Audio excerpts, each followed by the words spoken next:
આ આખી વાત હરિયાણાના હિસારમાં રહેતા નિખિલ કુમાર પુનિયા અને તેની બહેન એકતા પુનિયાની છે.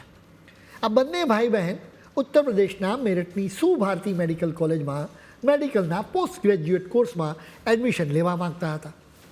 આ કોલેજને બૌદ્ધ લઘુમતી શિક્ષણ સંસ્થા તરીકે જાહેર કરવામાં આવી છે, એટલે કે એમાં બૌદ્ધ ધર્મના લોકો માટે અનામત બેઠકો રાખવામાં આવી હતી. આ પુનિયા ભાઈ બહેન સવર્ણોની જનરલ કેટેગરીના છે. તેમણે એડમિશન મેળવવા માટે જ બૌદ્ધ ધર્મ અપનાવ્યો.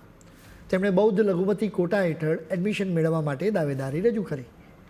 હરિયાણાના હિસારના સબ ડિવિઝનલ ઓફિસરે તેમને બૌદ્ધ માઇનોરિટી સર્ટિફિકેટ આપી પણ દીધું. આ ભાઈ બહેનને લાગ્યું કે તેમને હવે એડમિશન મળી જ જશે. જોકે ઉત્તર પ્રદેશ સરકારના એક જાહેરનામાએ આ રીતે થતા એડમિશન પર રોક લગાવી દીધી હતી, જેના લીધે તેમના માટે મામલો વધુ ગૂંચવાયો. આ ભાઈ બહેને આખરે સુપ્રીમ કોર્ટના દ્વાર ખખડાવ્યા. તેમણે વિચાર્યું હતું કે તેમને બૌદ્ધ ધર્મના લોકો માટેના કોટા હેઠળ એડમિશન મળી જશે, પરંતુ સુપ્રીમ કોર્ટે તેમને બરાબરની ફટકાર લગાવી. આ ભાઈ બહેને દાવો કર્યો હતો કે તેમણે બૌદ્ધ ધર્મ અપનાવ્યો છે.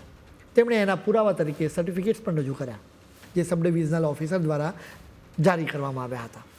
આ સર્ટિફિકેટ્સમાં તેમને બૌદ્ધ લઘુમતી સમુદાયના હોવાનું દર્શાવવામાં આવ્યું હતું. આ મામલે સુનાવણી વખતે ચીફ જસ્ટિસ ઓફ ઇન્ડિયા સૂર્યકાંતે નોંધ્યું કે આ ભાઈ બહેન પુનિયા જ્ઞાતિના છે. ચીફ જસ્ટિસે સવાલ કર્યો હતો કે પુનિયા જ્ઞાતિ અનુસૂચિત જાતિમાં હોઈ શકે છે? પુનિયા જ્ઞાતિના લોકો જાટ પણ હોઈ શકે છે, જે જનરલ કેટેગરીમાં આવે છે. એટલે તમે બેમાંથી કઈ કેટેગરીમાં આવો?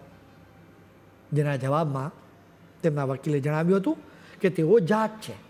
આ સાંભળીને ચીફ જસ્ટિસે આશ્ચર્ય સાથે પૂછ્યું કે તો પછી તમે લઘુમતી કઈ રીતે બન્યા? ત્યારે વકીલે વળતો જવાબ આપ્યો હતો કે તેમણે બૌદ્ધ ધર્મ સ્વીકાર્યો છે. કોઈ પણ વ્યક્તિ બૌદ્ધ ધર્મમાં કન્વર્ટ થઈ શકે છે. ચીફ જસ્ટિસને આ વાત પર વિશ્વાસ ન થયો. તેમણે કહ્યું કે આ તો છેતરપિંડીનો એક નવો જ પ્રકાર છે, જેમાં તમે કેટલાક ખરેખર લાયક અને જેન્યુઅન લઘુમતીઓના અધિકારો છીનવી લેવા માંગો છો, એ સવાલ છે. તેમણે ટકોર કરી કે તમે સૌથી સમૃદ્ધ, ઉત્તમ જગ્યાએ રહેતા, ખેતીલાયક જમીનો તેમજ તમામ સુવિધાઓ ધરાવતા ઉચ્ચ જ્ઞાતિના સમુદાયમાંથી આવો છો. એટલે તમારે તમારી પોતાની યોગ્યતા પર ગર્વ લેવો જોઈએ, નહીં કે ખરેખર વંચિત લોકોના હકો છીનવી લેવા જોઈએ.